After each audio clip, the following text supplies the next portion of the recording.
WD18 and welcome back to another video here from Brisbane. Moved again here in Australia. Had to get up early yesterday to watch it, but it did unfortunately finish at the Liberty Stadium. I'm not sure what it's called now, but Swansea City 1, Watford nil. Back down to earth, I think, is the best way to describe it after that unbelievable away day, that unbelievable win at the weekend away at Sheffield Wednesday. Um, really, really poor. I suppose it's what we've been used to seeing this season from Watford away from home.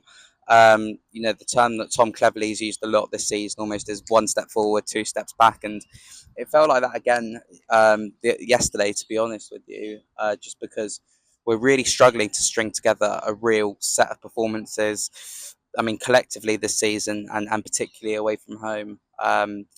We've seen some really, really poor performances this season away. And while the Swansea game might not have been as bad as those ones, there were some positive signs which I'll come on to. I didn't, it was still, again, just really, really poor out of ideas. And I do wonder, if there was a bit of, I don't want to say fatigue from the Sheffield Wednesday game, but when you're coming off from such a high like that, I think it can be difficult maybe to maintain those levels. And yeah, I mean, it's not really an excuse, to be honest with you, but yeah, we did see a big change of shape. We went to a four at the back. Ryan Porteous was suspended, so he had to come out off the side. Quadra Bar was managing a knock, so he came out at the side as well. Um, did Festi Ebiselli start? No, Ebiselli came into the team, didn't he, for the Swansea game, and I thought he was really impressive again. I thought it was quite clear what Swansea were trying to do in terms of overloading us at the back post, particularly down Yasser Laroussi's side. And that's where the goal ultimately came from, the ball back across goal and then a tap in for the Swansea forward. Sloppy defending, but also credit to Swansea. I think they exploited Watford's weak points really, really well, and we ultimately paid the price for it. We didn't really create anything too clear cut as well, which I thought was quite frustrating. Probably the big chance came was Quadra Bar had one right at the end, which he fired straight into the side netting. He looked bright again, and although he wasn't fully fit, and I think Cleverly used him a bit more than he wanted to. So hopefully, it's nothing too serious, and he'll be okay for the Oxford game on Friday.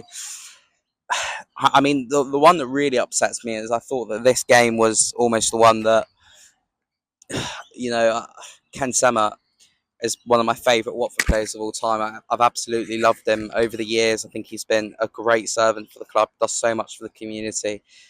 I just don't think this season he's looked like the same player at all, and I think he really, really struggled the other night against Swansea. And I think he's got a year left or 2 years left on his contract. Could this be the last season we see of Ken Sema? Because yeah, it could be time to move him on, which it really does pain me to say, but I think it's the reality ultimately of it.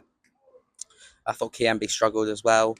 I couldn't really get Bio into the game. All round, I just think it was just one of those games, to be honest with you. I think I credit Tom Cleverley for changing the shape. I'm not sure whether it worked, but I think it shows he's versatile and not necessarily as stuck in his ways as people thought he was with that five at the back. Another positive, I thought Duomo again had a really, really good game. I think I saw somewhere, maybe from Lou Warnes on Twitter, that I think he's already got more interceptions in the 2 games that he's played than what Sissoko and Tom Delly have together. So yeah, Duemo's definitely, putting himself down there as a potential starter consistently for this Watford team now, and at such a young age. I think it's a really positive sign, as I've seen shades of so many players with him, to be honest with you. Bits of Kone, bits of Takore, even bits of Kapil, I think, with the way he's so calm and composed on the ball and off the ball as well. So he's a really exciting one, I think, to watch out for. I thought Chat for Tatsy again had a decent game as well. But yeah, we go on to Friday, the Oxford game, back at home, back at Vicarage Road, where we haven't lost in. God, I don't actually know the last time that Watford lost a game at Vicarage Road. Certainly not under Tom Cleverley, where we're unbeaten in 10 games, 11 games at home under him. Best home record in the league this season, and we're playing an Oxford side who have had a mixed start to the season. I think their fans would definitely have taken it, actually. I say mixed. They're sort of in that area, almost in the middle of the bottom half of the table. They're relatively comfortable. I think they had another win the other night against Hull. They've definitely got players who can hurt us. They've got a really, really good manager as well. I think, as Tom Cleverley said, after that away performance and the way that our away game's going, the home game now against Oxford definitely becomes a must-win, in my opinion. At least if Watford are going to get together some sort of promotion push this season, or even a playoff push, we're going to have to win all of our home games, because we just don't know what we're going to get away from home. And it's a bit frustrating with that, because almost you need to know that you're going to, at least in this division, win your home games, pick up points from away games. But it's just so stop start this Watford season, and I think it's a reflection of where this squad are. To be honest with you, that I think we are going to get a real mixed bag of results. I still think we could probably. I did say at the start of the season, I think we could be in a relegation scrap. I don't think we'll be that bad.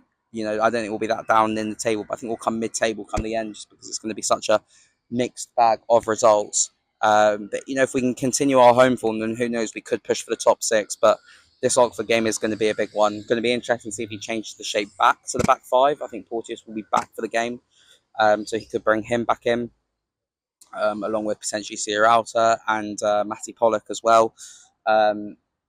Larousse, I reckon, will start.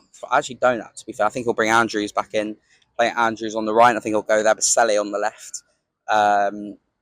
Imran Loser, a player who, long-time viewers of the channel, I'm not the biggest fan of Imran Loser, but a lot of people have been calling for him to start at the weekend after Kiembe's poor performance. So it could be Imran Loser, Chat for Tatsi, and Duemo as three potentially, and then maybe Bio, and if he's fit enough, Quadro Bar.